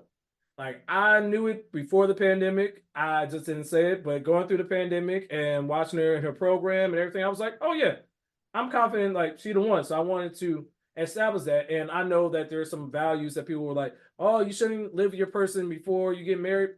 And it hasn't merit to some people. Some situations don't speak for all situations, but for some, it may work. For me, I was like, I think it's important for us to both know how we live with each other if this is going to be long term. So from there, we moved in, and like we said, we're going on 4.5 years. That's kind of what helped make me feel comfortable. Culture scientist, what made you feel comfortable? Well, to your point about that first year that you wanted to move in, and I said year 2. Thank you. When you wanted to move in, I said no because the previous relationship, I just was happy not having my significant other in my space. And you can leave when I wanted you to leave, and I can come. And I mean, as much as we spent together, it was still that time that I needed, especially after that unhealthy but healthy and needed relationship that I had in order to appreciate you. But yeah, that living situation did not work out the way I wanted it to. What made me feel more comfortable was that you listened to me and you actually took the time out and didn't fight me on the fact that you wanted to move in. And that would help me be comfortable. And then like all the other points fell into, there was a lot of wasting of money that we were doing, driving back and forth. Boy. And we spent almost basically every weekend together. Probably almost I would drive to Thursday. work. Yeah. So it was a lot of time. So it made more sense at that time, especially by that time. So I guess that's what made me more comfortable. Okay. And we just spent, it was time. Time allowed me to feel comfortable. It's good. Good. Anyone else want to go next? Mrs. Smith? So for me, it was funny because everybody on this podcast knows my previous situation. I was living with her for probably at least 4 to 5 years, probably a little bit longer, depending on give or take. But it's kind of similar to culture scientists. I needed time to be like, all right, who are you really? What do you need? What do you want in order to really thrive in this life? And I'm similar to culture scientists. Yes, I like to be around you and all that, but I need you sometimes to back the hell up and let me have my alone time, and then come back when I feel comfortable. And so with my now forever person, teacher Bay, she understands. Like, there's times I'll give her a look and she's like, okay, you can take a couple hours, be on that side, and then we can come watch this show, whatever, afterwards. And it's like it's a give and take balance. And when we were living apart, she was living probably like 20 minutes away from me. Like y'all said, that gas, I was like, all right, we got to figure something out. That me driving down Route 29 to get to her out, too much. And then after a while, it was like, this actually makes more sense. You're always over here. You're pretty much paying for an apartment that you're never in. You might as well just kick that money to me and help me on my stuff, and then you can have more space. And she was hesitant at first. She didn't know, but then after a little bit of time, she thought about it. She was like, okay, let's go ahead and do it. And from there, it's just been, a learning curve, trying to figure out what works, what doesn't, having discussions, having communication. So it's I at least had that ability between the previous relationship and this one to be like, okay, I've had my time to myself. I know what I like, what I don't like in my space. Now I'm comfortable bringing this person in. Let's try it this way and see what we need to do to work on it. And this person is actually willing to listen and be like, okay, well, I like it this way. You like it this way. Let's try to come in the middle and compromise versus I want it this way. And that's all there is to it. Like, oh, nope, that's not going to work in this relationship. That's real. Is open to anybody else? Well, I'll say that I feel like time, gas, and distance is like the realest thing ever. Like, that's exactly it, as far as, at least for me, when I was ready to move in. I mean, at the time I was living about an hour and 5 away from Deion. So yeah, bro, that shit was real. It was Friday after work, like getting in the car and basically a mini road trip to go see him every weekend. And after a while, as much as I love driving, I love driving, there comes a point and where I was just like, this is too goddamn much to keep doing this mess. Unfortunately, when we moved in, it was actually a bit of turmoil.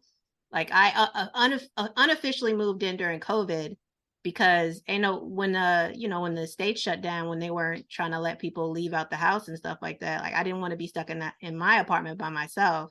So I literally packed all my shit. I don't even think I really gave him an option. It just was like, I don't even think I asked. Like, I was like, yeah, it's been 6 days. I gave him no options. I was just like, they just said that they're shutting down, so I'm on my way. I did not ask. So that was my soft. For y'all, is that happened? Huh? Together, how long by then? Oh, years. 6, 7 years. Yeah. That makes sense. Yeah. I'm about to say that sounds about right. Yeah. Yeah, I was like, it was cool. It just was like, oh, okay. It was all right. Gave no fucks about his feelings. I was like, COVID, I'm scared, I'm coming. Like, I didn't even ask. But officially when I moved in, it was because I was at the time I was diagnosed with breast cancer. Full remission. I'm okay. #fuck cancer. But I needed the support. Right? I could not. When I got diagnosed, it was a text.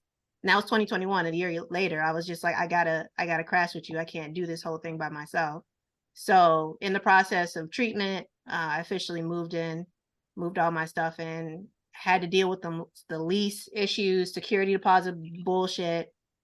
But that's when we officially moved in a year later. But back to the question, time and distance and gas is what made me comfortable to do it. Outside of just having the support, knowing that I was safe. And I obviously 7 years at that time. Like I felt like I had the right person. So I felt comfortable to do it. That's real. Drewski? So thinking about traditional ways, how like parents would say, hey, you don't need to be shacking up with anybody if you're not married. But thinking about how we do things, I think it's these 4 years were the best, getting to like know somebody, living with somebody. Because you don't know their lifestyle. Like it's totally different than yours, and there's things that you want to do, but then you realize, oh, you sharing the space with somebody else. You can't do it anymore. But I think the best thing, the thing that's made me feel so comfortable is the peace, and being able to learn each other and, let each other enjoy our own space. Like, hey, if I'm feeling down, she's feeling down, we know how to like get along, how to talk about it, how to communicate. I think that's been the best thing. But knowing if I'm having a shitty day, sometimes I might not want to say nothing. And her respecting that and vice versa, me respecting her decisions not to talk about her shitty day either. So like finding that peace, that's been the most comfortable thing, honestly. That's real. I'll be remiss. I want to make sure that I did give Deion a response to his piece about moving in with his significant other. She How covered do you feel about it? Covered it. Like we spent enough time together to where it was kind of so natural that it just felt like a longer weekend. Fair enough.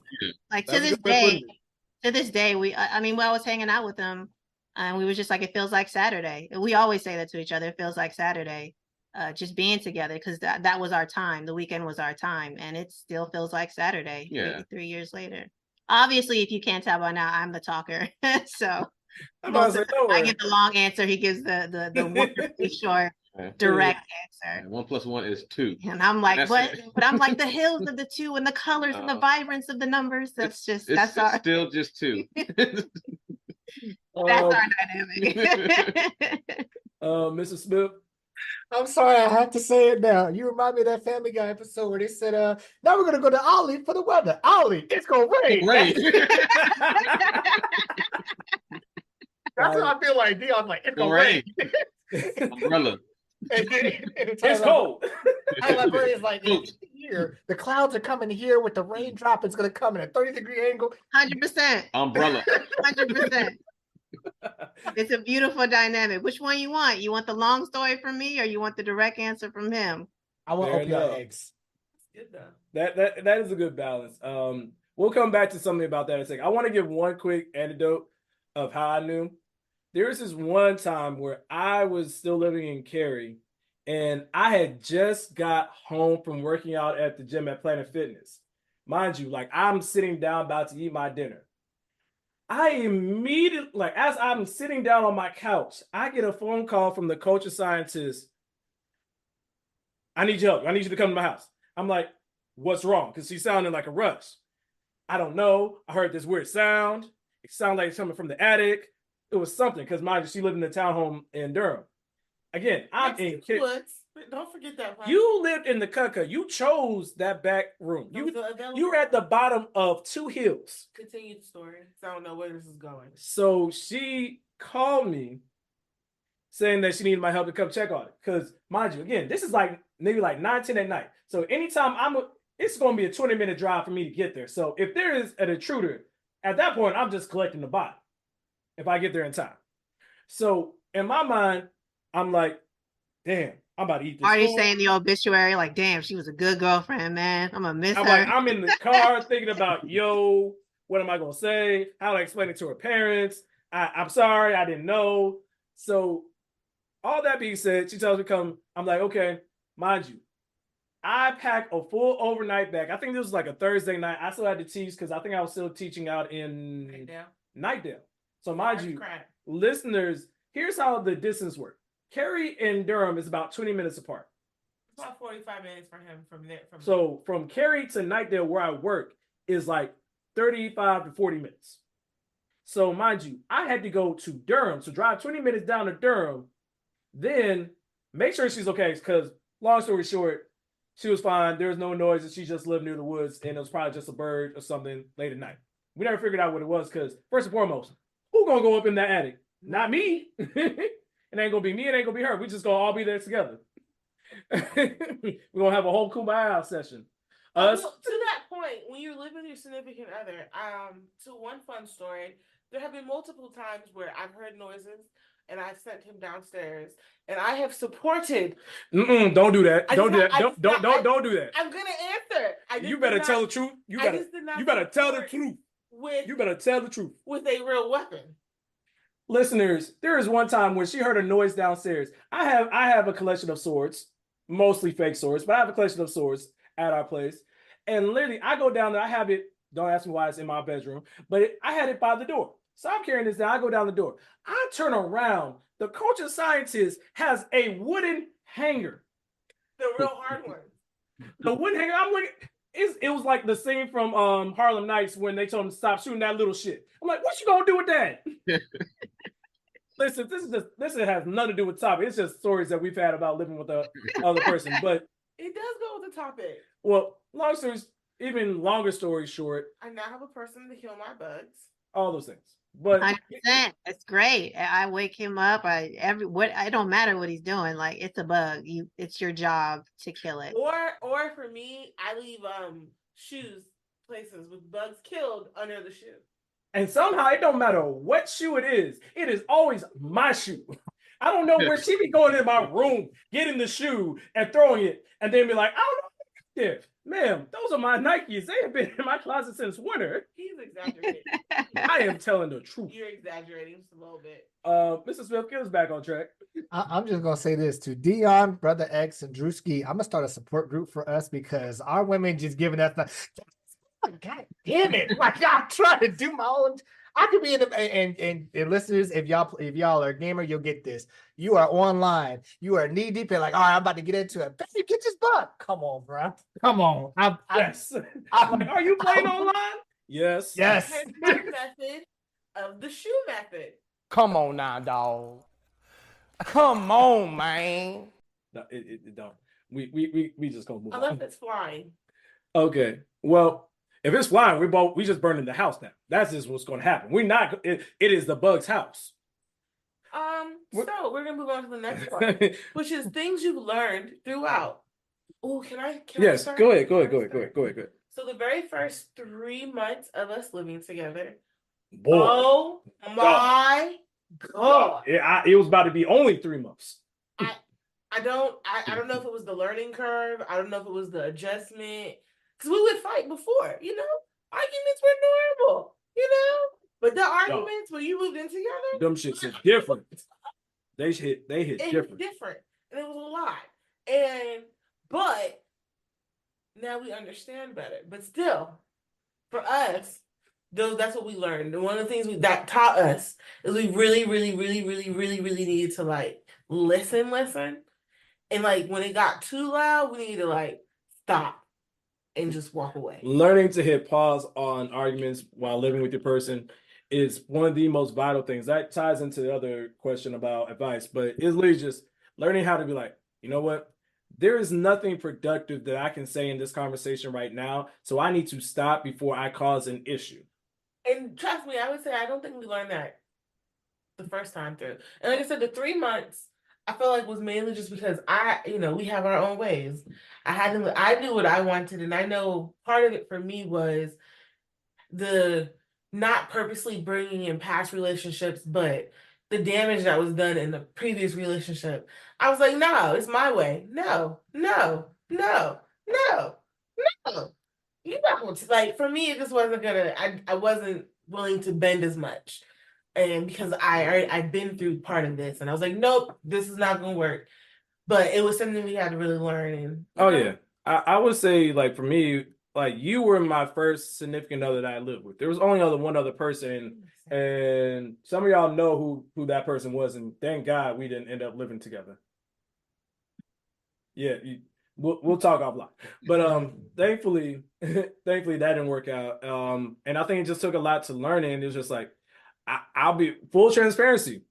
When we were moving in, the weekend of the move for our first place together, dog, I got so frustrated because I didn't know how to privately communicate what I needed, and we didn't have certain things figured out yet, that my phone went on do not disturb and was off, and I was out with my pops, God rest his soul, for a good maybe 2 3 hours where everybody was moving stuff in because I was like, I needed to get myself right.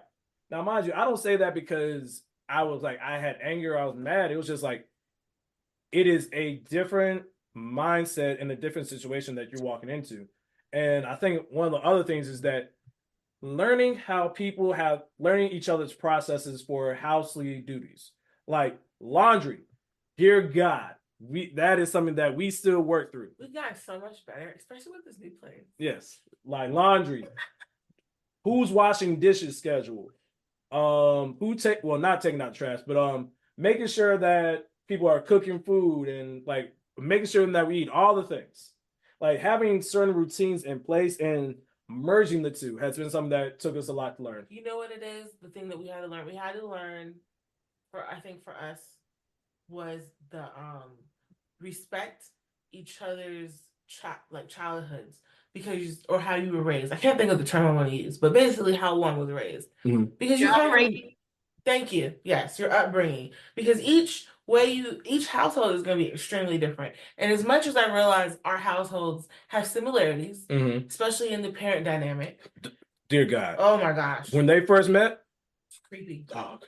Anyway, also learning that and seeing, okay, well, what was different, what was similar. I think for me, that was a lot. And like I said, I admit that I like what I like, and I can't help it. That's one way of putting it. Love you. Anyone else have any thoughts about what you've learned? It's okay to disagree. Message. Yes. You better preach that. Yes. Yes. That's it. Like, it's okay to disagree. We gotta argue about it. It's just we like different things, and that's cool. But that's more like relationship than just like us living together, though. Like I feel like you like it cold. Well, because I get hot flashes from my medication. And we disagree. What? That's totally different. I'll be freezing. But I openly feel bad, and you won't let me turn up the heat. Don't make it seem like it's on me. No, that's a medical condition. That's totally different. Tiny Librarian, I'm sorry. I'm gonna have to go with Deion on this one. As far as in the argument of for lessons learned, what he applied it to, his answer applied to this topic.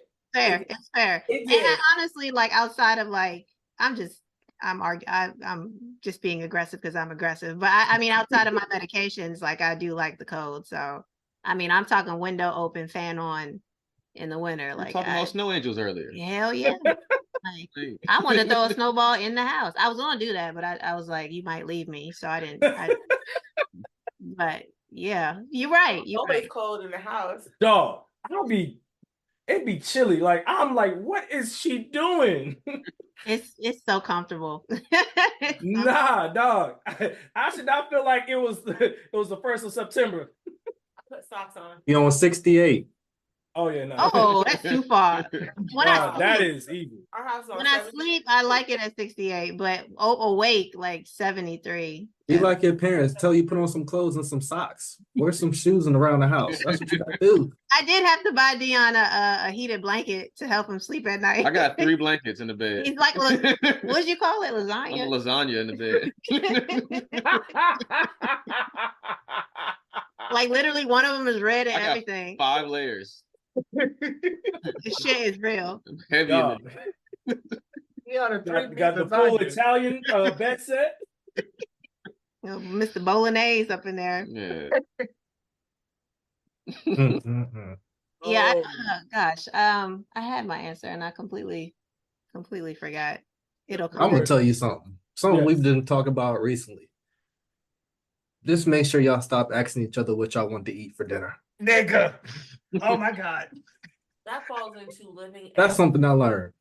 Don't even ask. If you really know the person, just get something because you know they're gonna be happy with it. If they not, you can eat it too. Don't even ask. Just go with your first thought. We're gonna pass the collection plate. Jeez. On that note, I'm gonna go with Tiny Librarian's point where she stated, sometimes you have a medical condition. Oh no. Yes, I saw that shit all the time. But he over here excited and stuff. We doing this tonight? No. Oh, I remember. I remember. So as far as and you correct me if I'm wrong. I'm also the romantic and like the gloss over shit that's just probably not accurate. But I feel like we had a really, don't make that face. We had a really good time acclimate. I don't like, as far as like you guys were talking about chores and responsibilities, we naturally just get stuff done. He is primarily responsible for the trash because he's the trash guy. Unfortunately, I love you. He still smells good, you know. It doesn't like he don't stink. No like explanation. that. But he stays on the It's trash. understood. It's He understood. stays on the trash. Because he's the trash guy. It's But understood. like outside of, so he does take out the trash, but outside of like washing dishes and laundries and stuff like that, it's just who's there. If one of us does feel like we're doing it too often than the other, then we will say like, hey, I feel like you haven't done it a lot lately, and then we switch it up. But we do our own damn laundry. Don't put your damn drawers in my washing machine while I'm washing my clothes. So it's kind of like when it comes to laundry, it's separate, but we naturally just kind of just, I feel like it wasn't too much as far as responsibilities. Grocery shopping, we go together, but sometimes I'll go to the grocery store to get something and text him like, what do you need? And vice versa. So it didn't seem, as far as the responsibilities of the house, like too problematic. Like I feel like we adjusted pretty good on that.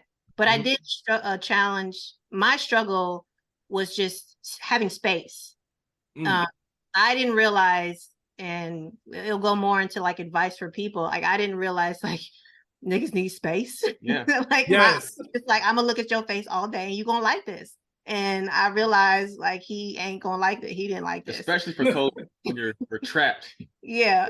So like I got offended. Like when he would leave the room and like watch TV somewhere else, I'm like, how you not gonna watch this commercial with me? How dare you? Like I was so offended. So I had to learn like, you also like need your own space. You're not just my pet or my dog or just, that is so degrading. You're more than that. But like, You gotta.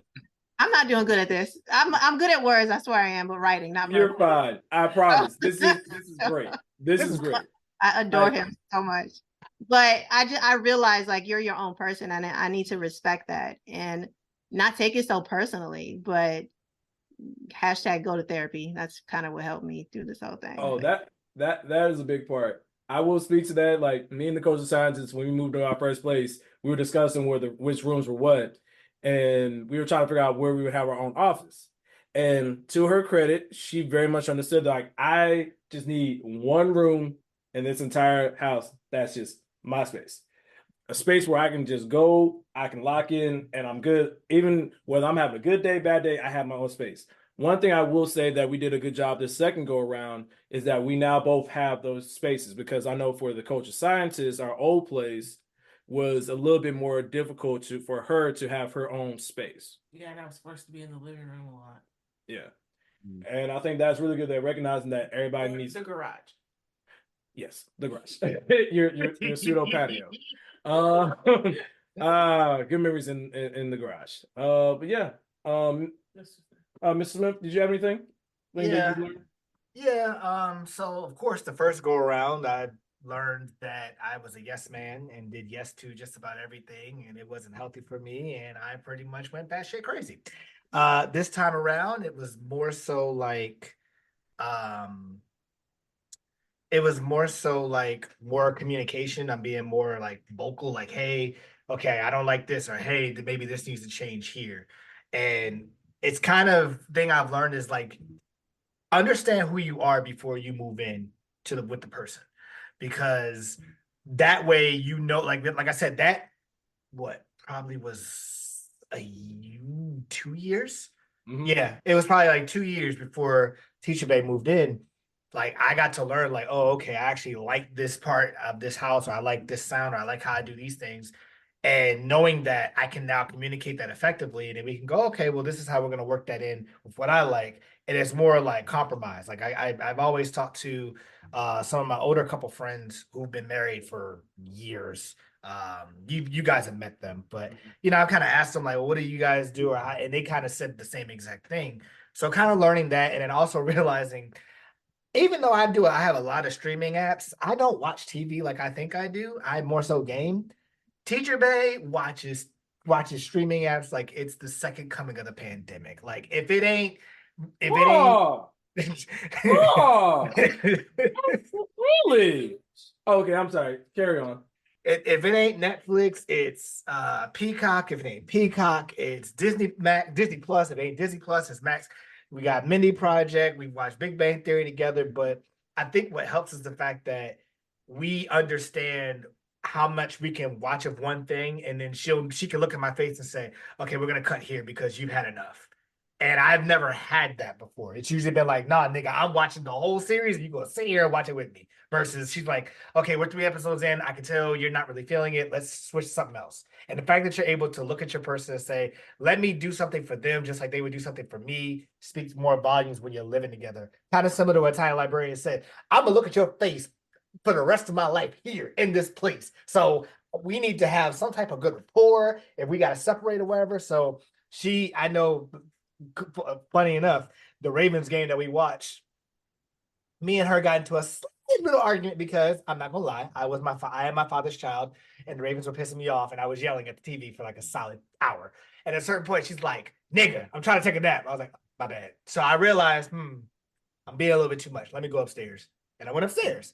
And in doing so, then we came back down, we reconvened and was like, "Hey, I was just not feeling it. I'm sorry, I didn't mean to snap on you." But it's the fact that I know, like, oh, she's not feeling it. That's why she said that. I'm not gonna take full offense to that. As long as you kind of start to know that and you're willing to learn and listen with the intention to understand and not the intention to reply, then you will go a long way in living with the person and not being like if someone, like if one of them was to tell you, I like my steak medium, your response shouldn't be, "Well, I like my medium, I like mine well done, I like it this way," like you're replying, as opposed to like, "Well, why do you like it medium? Let's try to figure this out and let's come together and compromise." You're listening to understand versus like, "Well, I'm gonna say what I do," and that's just all there is to it. So that's kind of definitely things that I've learned. And again, keep in mind, we, out of this group of people on the podcast, we are the least amount of time living together, so we're still learning, as especially in this engagement process. Holy shit. But but Whole you different know, person, That has a whole different dog. level. You feel like I feel like we went back to those 3 months for a time, for yeah. a little bit. Not trying to for listeners. Not like a bad thing. We're not like, intimidated. It's just it is a learning process because it is a whole nother aspect of, if you don't fully have understanding of where people see getting married at, it's just a lot. there's a lot of things you have to learn and figure out what is actually important to you two, because this is a whole nother conversation another day. But basically, like, how you grew up visioning it may not be how your partner, like how the coach of sciences may envision her wedding was different how I envisioned it, or there's differences, and we had to come together. But that's, again, conversation for another day. Mr. Smith, were you done?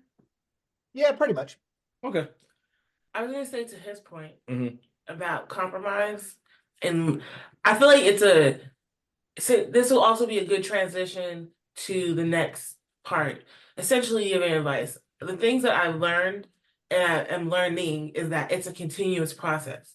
You're never gonna get this perfect. It's never gonna be like great. And I may have learned a lesson already, and I have to relearn the lesson all over again. Same. To try to make sure, okay, now you know better. Why are you responding this way? This is what. And I think when we moved into this one, I think we even did a better job of, okay, let's really meld our personalities a little bit better as far as it comes to everything across the board, not just decor, talking about how the house is ran, how we're going to approach things upcoming. That's how we want to start the new year. And I think keeping that in mind, especially for me, because I'm a very, very, very, very opinionated, and I like what I like. But I have a vision. I usually have a vision. And Brother X, I think, likes my vision, but what annoys him about me and my vision is that I have a tendency to keep going, and not taking time out to listen. So I think I did, my goal this time was to see, okay, I have an idea what I want to do, but let's make sure this is all on the same page, and things like that, which I think is a really helpful lesson. And if I saw something, instead of pushing my way, I asked exactly, well, why do you want it like that? Instead of saying, stop, move it, do this. Oh, those was a fun conversation. We hung a lot of stuff up in here, and it came out phenomenal. But it definitely took a lot of conversation for us to be a team. Oh, I will tell you one of the things I learned. You will know a lot about your relationship and your person when you have to put furniture together. Boy, if you have not done that with your significant other, especially when y'all moving into a place, that will test your relationship something serious. But I think the Most last of the- season. Oh, I'm sorry. Go ahead. No, I was saying, just as far as culture scientists talking about, like, from what I heard, two different personalities coming to one house and trying to, adjust to that. That was our challenge because grew up a military brat, had a military father, cleanliness, order. That was the whole thing. And then naturally, I'm a cataloger. That's my position in the library. So like, I literally catalog everything in the house. So I'm pretty clean. I'm pretty organized, pretty structured. And my wonderful fiance is very laid back. And a lot of times, like if the cup ain't at a specific position on the counter, I'd lose my mind. And he'll purposely do stuff like that. Like he'll move. And I joke, I'm like, you must hate me, because he'll put the milk on like the wrong shelf and stuff. Like I'm very particular. And he's relaxed about his clothes and his shoes and where he, when he comes home, and it's just like things need to go places. So I've had to like adjust to that and let it go. I mean, my dad, which is like, he's my best friend, and exactly like Deion, like taught me about just letting things go, basically fighting your battles. What hill do you want to die on? And it's like, do I really want to argue over this fucking shoe in front of the door, or am I just going to let this go and just let him be him? He's him. I love him for him, and this comes with his relaxedness comes with it, and that's okay. So that's been adjustment. And then plus, like, because I am really, really like I'm not a tech person. I am a cataloger, but like outside of that, I am plants, books, and the beach, and give me deer, give me quiet, give me the forest. But he is all about everything tech, and just trying to merge that two worlds together was different and a bit of a challenge. But I think we finally kind of like figured that out. But those are like the two hardest things. But I feel like we've been together it'll be 11 years this year. And living together for 3, I think we were fortunate enough that we had so much time together before we moved in that we kind of was able to smooth out some of the challenges that come with, getting to know your partner when you're living together. I already knew him by the time I moved in together. It was just you find new adventures for sure. But I feel like we got the heavy stuff out the way as far as arguing and how to talk to each other before, by the time we had moved in. I want to say, I think my main points to the advice that I could be hopefully done is that, no, I feel like don't let anybody dictate your time frame. Mm-hmm. Exactly. Yeah. On when you should move in with a person. Yeah. It should be based on your comfort level. I definitely did the rush, and it wasn't necessarily my choice, and it was not the greatest thing the first time. Mm-hmm. And it was something that my gut told me, don't do this, and I still did it, and it was backwards. And it just wasn't. With you, of course, it was completely different. We agreed on this, we made a plan, all that good stuff. So like, that's any advice I could give is just like really listen to yourself and have the conversation with your significant other. And then remember that the lessons that you're learning are they're always continuous, and it's okay. It's always, you get an iOS update every couple of years. Update it. You gotta get it boosted a little bit, Mm-hmm. Sometimes you gotta get a booster shot, Exactly. You gotta it's okay. And then you're not always gonna agree. Oh no. And it's okay. I Right. think that's the best part about relationships. If you always agree, where's the fun in the relationship? You're basically mirroring yourself. And we are already too much alike. But yeah, those are the things I would say, and I definitely think a person should live with a person before committing fully to lifelong marriage. And my unsolicited, I don't know. For me, I think it's best my advice is for couples to, when you have the opportunity or the ability to, or make sure you discuss it and understand what you're getting into. But when you move into a place, my thought process often is get a place that's your own, not where a person had lived, not throwing any shade toward anybody else. It's just how it's not, it's just thought process I've had before. I also, that's why I said make sure who already did that. Huh? My bad. I was saying you're saying that to two people who did that. I did that. I know. That's what I'm saying. That's what I'm saying from my experience and from my thought process. And that's why I said to make sure I have a full conversation. Like, I know some people who've done it, and I'm just like, okay, well, why did you do it? And they're like, oh, and their reasons didn't line up. And like, so that's the reason why I said that. For me, when the person moved in with me, I was like, this is my house. This is mine.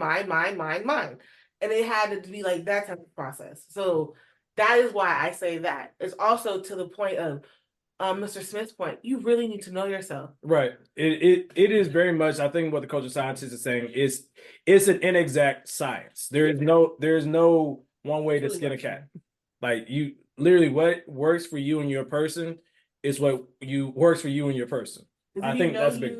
Like, I know my personality, and I knew me moving into his house was not gonna work. Him moving into mine was not gonna work. Oh yeah, no, for totally different reasons. For my own personality reasons, I already knew it wasn't gonna work. And plus, from the past experience I had, again, to each his own. And I've always said that. Yeah. So I think we'll kind of give everybody one last final thought, and then we'll close out things. Tiny Librarian, Deion, did you have a final thought? Well, as far as advice or I'll say advice. Yeah, advice. Well, first and foremost, if you can do it, get a goddamn therapist. We did go through couples therapy, and I feel like go through couples therapy because even if you're good, I don't think it hurts to just do that check before, during, whenever you're in your relationship, living with somebody or otherwise. I think just talking to someone just to get a different perspective is healthy. And I think that in addition, to add on to you guys' point, as far as you need to know yourself before you move in. I think that to some people that's a privilege to have the time, the space, and the wealth, and the access to know yourself. So at least for those who are not there, at least be receptive to criticism, comments, and change. Be open. Maybe if you're not fully aware of who you are yet, at least be open to what your partner is saying to you, about how you're living, about how you're living with them, and how you're navigating the relationship outside of living together. And I also would give my advice: have grace, and like everyone else said, don't listen to outside people. Give yourself kindness. It's a process.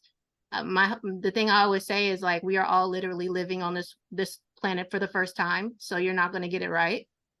All these books and crap, it's all BS. Like, nobody knows what they're doing. So just go by you and how you feel. Keep your partner in mind on how that looks. And yeah, that's my advice.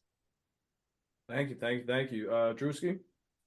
I think just listening to the conversation, Mr. Smith and Lee and Deion, like, y'all already living, pretty much part of what it's going to take for y'all when y'all do end up in that marriage. Don't think about 50-50. Ain't nothing 50-50. Like you talked about, you going to pick up where he leaves off. He's going to pick up where you leave off. Like, think about it like that. Like, y'all are partners for a reason. And don't think, well, oh, he ain't doing this today, now I got to take care of it. That would never work. Like, be who you are, be yourselves. For us, like you mentioned, it's just, life is just one big lesson. Like, we're going to learn every single day. Ain't no day the same. Keep staying true to yourselves. Keep enjoying each other, keep respecting each other, and have fun. Like, don't be boring with each other. Like, y'all together for a reason, because y'all have memorable moments. Like, keep cherishing them, keep doing what you're doing, and live your life. F everybody else, do you. That's pretty much it. Like, honestly, it's gonna be, at the end of the day, it's just gonna be you two. That's all y'all gonna have. And like, make it work. And it's not to say everything's going to be 100%, because who knows, it may not work. Like, we've all been to that point in life. But if you know you want it to work, you're going to put every foot forward to make sure that it works. And get a therapist. I 100% agree. If it's not a couples therapist, if it's just you, get a therapist. Talk to somebody. Talk to your friends who you trust. Talk to your brother and your sisters. Like you got to have those Or- same conversations. We've been having these type of conversations for the last couple of Dog. since Oh man. because we all knew eventually like we wanted to be around like-minded individuals. Like there's some people I don't talk to, hang out with, and I've had this conversation with Mr. Smith and others like, hey, I don't want to live that life. My friends are getting married, having children eventually. Like I see myself in a different light, having children, getting married, doing all that. Like, yeah, just because you want to get married and have children don't mean you're gonna be boring. It don't work like that. Like some people are jealous of what we got. Gotcha. Make them jealous. Hey, there you go. Make Miss them jealous. Smith. Sorry. Go ahead. Oh, I was just, go ahead, Alicia. no, I was just saying that was a good quote. Make them jealous. There you go. Miss Smith, you got the final word. Yeah, it's kind of similar to what Drewski said. I agree with everybody. Listeners, get a freaking therapist. If nothing else, if you can afford it, if it is in your health plan, get a therapist. Trust me, that thing has helped me tremendously. But also just kind of understand that I kind of look at how life has changed, things have changed, technology has changed, ideals have changed. Understand that things are going to change with time. So what you believe and what you came in with may not stay the same once y'all move in together. It could change completely different depending on the situation. Be open to that change. I'm not saying be open to all changes because you still got to keep a semblance of yourself, but be able to at least have the conversation and say, hey, so how can we make this work? And then if you can't, then come to the agreement that says, hey, we tried it, it gonna work, let's try something else. Have open communication at all times because that is what's going to help you get through and say, like kind of similar to what Tiny Librarian and Deion said. Sometimes one person does the dishes, sometimes the other person does it. The communication, if it doesn't feel right, you'll communicate and do it effectively. And then finally, have patience and have grace. I've told Brother X, and I believe I told Drewski this. I said, I'll make sure I put this correctly. Any good man, look at that how you see it, but any good man in this earth only wants one thing in life, and that's peace. You could take the money in the world, you could take everything and everything that you get in the world. If a man can have peace in his house, then he doesn't really need a lot else in life. Because at least as a black man, when you leave your house to go to work or go wherever, you already are targeted, no matter what you do. So when you come home, you want to be able to take that bulletproof vest off and lay it down and be able to say, oh, okay, I can at least relax here. Don't make it be a place where it's now combative, where now it could be a whole bunch of complaints. Be the peace. And even going to the women's side, because black women, protect black women.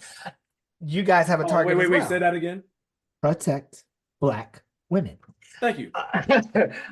You guys have a target as well, especially dealing with Karens and other people at work. So be able to understand that at times when you come together, have that conversation that says, okay, how much time do we have to get this off? And then let's try to make it peaceful so that we can, continue on. And that's not anything easy. It takes time. So that's why I said, have patience, have peace. And above all else, as everybody said, have fun with it. We only have one life to live, and there's no manual on how to live this life unless you come from a rich family who gave you a large inheritance. Then there's slightly a manual, but you know how that is. That's real. Well, I think that is an excellent point where we can put this conversation for now. I guess our transparent moment is just kind of dig through all the things that we said just now as well as earlier. And dig out which gems that you need. Just kind of give yourself grace and just kind of digest this in smaller pieces. There's a lot of stuff that we didn't touch on deeper, but I think a lot of good messages and things that we've learned has been shared. So we're going to go ahead and close out this episode. Before I do my outro, I want to thank all of our guests for being on this week. Thank you guys. Thank you for your insights. Thank you for everything that you shared. But yeah. If you ever want to hit us up on our social media, you can always hit us up at the TNT Pod 123 on Twitter, Truth and Transparency Pod on Instagram, Truth and Transparency Pod on TikTok, the Truth and Transparency Podcast on Facebook. the Truth and Transparency podcast on YouTube. And you can always email us your thoughts, opinions, and questions at truthandtransparencypod123@gmail.com. For the Culture Scientist, for Mrs. Smith, for the Tiny Librarian, for my brother Deion, for Drewski, and all the couples that are living together in one place. If this podcast gets no bigger than what it is right now, we are forever grateful. They are forever grateful. And in the immortal words of my father, eat the elephant one bite at a time. Peace. Bye. Don't forget OPR eggs and the Ford Focus Mariah Carey music. We'll be back for the week of Valentine's Day. Peace. Peace.